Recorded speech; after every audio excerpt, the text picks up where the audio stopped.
Olha o que o nosso presidente Bolsonaro falou. Por falta de conhecimento, meu povo pereceu. O Brasil tinha tudo para quebrar, com a pandemia e com a guerra lá fora. Aconteceu o contrário, a equipe que tinha do nosso lado. A economia voltou em V, tivemos superávit, e aconteceu aquilo final de 22. Só o presídio comemorou. E o sistema, que tem nome e sobrenome. Mas vamos considerar a página virada. Vamos ver o futuro, olhar para frente. Me tornar inelegível porque me encontrei com embaixadores. Eu não me encontrei com traficantes no Morro do Alemão. A segunda inelegibilidade, porque no 7 de setembro eu botei do meu lado um empresário.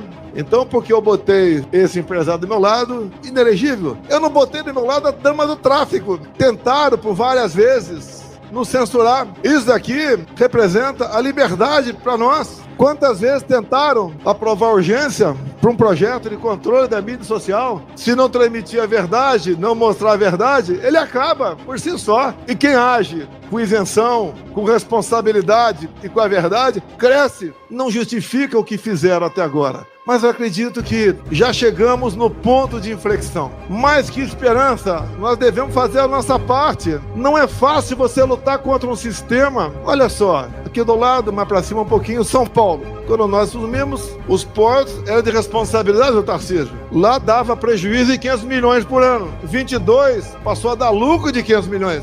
Para onde ia esse 1 bilhão só no Porto de Santos? Itaipu Binacional, mas por que era cobiçada Itaipu Binacional e é cobiçada? Porque é uma estatal que não é auditada pelo TCU, então você pode meter a mão até o sovaco que não tem problema. Ao longo de 4 anos, além de gerar energia, além de diminuir o valor da tarifa em dólar, fizemos a segunda ponte com o Paraguai, alongamos em 600 metros o aeroporto de Foz do Iguaçu, asfaltamos a Transboiadeira, atendemos mais de 50 municípios com pequenas obras. O Jorge Seif faltou só um passo para nós começarmos a praticar piscicultura naquele lago, que tínhamos como projeção aumentar em 20% o volume de pescado no Brasil. Esse país ninguém pode passar fome. Tem meios, e assim a gente vai citando cada ministério, como o Rogério Marinho, que levou água para o Nordeste, como a Tereza Cristina, que abriu mercado para o agro, para o mundo todo. Como nós fomos na iminência de uma guerra, conversar com o presidente Putin, ia faltar fertilizante para o Brasil, negociamos diesel, ele queria comprar ovos da gente. Falei com a Tereza, se abrir o mercado agora, vai o ovo custar de menos de R$1 para R$2 a unidade no Brasil, espera um pouquinho mais. Apesar de produzirmos 1.700 ovos por segundo, não é o suficiente para atendermos o mercado lá de fora. Todos tiveram lucro no meu governo, apesar da pandemia, apesar da guerra. A gente lamenta as mortes. Vocês lembram do fica em casa, a economia a gente vê depois? De fome também se morre. Vocês lembram da competência do Pedro da Caixa, junto com outros ministros, em menos de 30 dias, pagar auxílio emergencial para 68 milhões de pessoas? Gastavam por mês 50 bilhões de reais. Rio Grande do Sul aqui, a população equivale a 5% do total do Brasil. Então, se gastássemos, hoje em dia, 5% do que gastamos por ocasião da pandemia, em poucos anos, o Rio Grande do Sul voltaria à normalidade. Eu costumo dizer, né? Aqui eu poderia falar o nome de vocês também, de vários ministros. No atual governo, é difícil quem saiba o nome de 3 ministros. Ou porque não tem competência, ou porque o currículo de malfeitos é muito grande. Como não se sabe uma só proposta positiva do atual governo, só poder pelo poder. É aquela tentativa de vamos ficar o máximo aqui e explorar o máximo. E ouso dizer que a política econômica do atual governo é nota 10 para os propósitos que a esquerda se propõe: empobrecer a todos e dominá-los. Imaginem vocês se no dia 30 de dezembro de 22 eu não tivesse saído do Brasil. Com 8 de janeiro acontecendo, onde estaria uma hora dessa? Não sabia o que ia acontecer,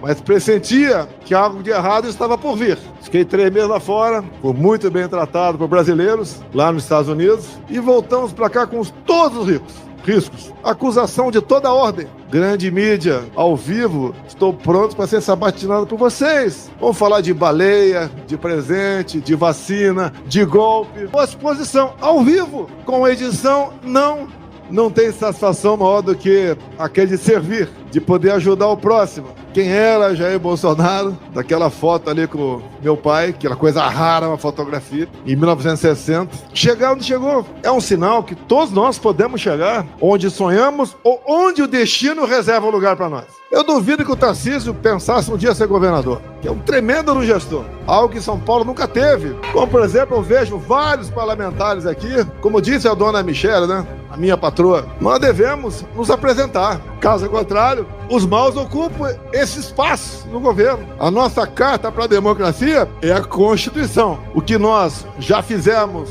a nossa história, é o nosso currículo. Então, dizer a vocês, apesar dos problemas, apesar da Polícia Federal ter ido 3 vezes na minha casa, na casa dos meus filhos, hoje, eu tenho 300 e poucos processos ainda. Vale a pena, a gente não vai recuar. Todos os dias eu tenho uma praxe na minha vida. Todos os dias eu me levanto, vou lá, tomo meu banho, faço o que todos vocês fazem, boto minha roupa, dobro os joelhos, rezo um Pai Nosso e peço a Deus que meu povo não sinta as dores do comunismo. Quando eu estava no leito de morte, eu pedi a Deus que minha filha não ficasse órfã. Fui atendido. Como agora eu fiz um pequeno texto de 14 ou 15 pequenos itens sobre o caso Adélio, sobre o delegado que investigou o caso Adélio, o dono do inquérito. Esse mesmo delegado que nada apurou porque não quis apurar, foi prestigiado, é diretor de inteligência da PF. E agora, um dos advogados sofre uma ação da Polícia Federal, tem apreendido um Porsche, um avião e congelado 200 milhões de reais. Esse advogado, que no dia 7 de setembro de 2018, foi a Juiz de Fora para atender o Adélio por questão humanitária, descobrir um advogado samaritano. Roraima tem uma tabela periódica lá. Além disso, tem o Vara do Rio Cotingo, 12 quilômetros por 600 metros. De cota, ali dá para gerar energia para metade do Brasil, para agregar valor em nossos minérios, para fazer do Brasil realmente uma terra prometida, trazer paz, prosperidade, ordem e progresso para todos nós. Onde erramos ao longo de décadas nas escolhas, escolher o mal, vai pagar o preço. Mas vamos lá, pessoal, o futuro está nas mãos de cada um de nós. Apesar de eu ser Messias, eu não sou salvador da pátria. Nós temos tudo para ser uma grande nação.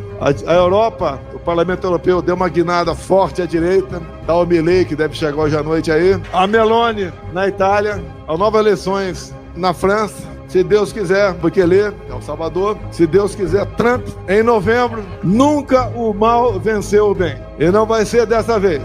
Não é para o meu bem, não. Ser presidente, se você não tiver muita força de vontade, muita coragem, você faz o que os outros sempre fizeram. Dá para mudar, tem jeito, boas pessoas ao seu lado, um povo que cada vez mais aprende, tem informação, tem instrução, tem liberdade de imprensa, um povo que deve servir de norte para nós políticos. Nunca um político pode ser mais do que um povo. E ambição só se for para se mudar e mudar o destino do seu país. Não ambição pelo poder. Isso é péssimo.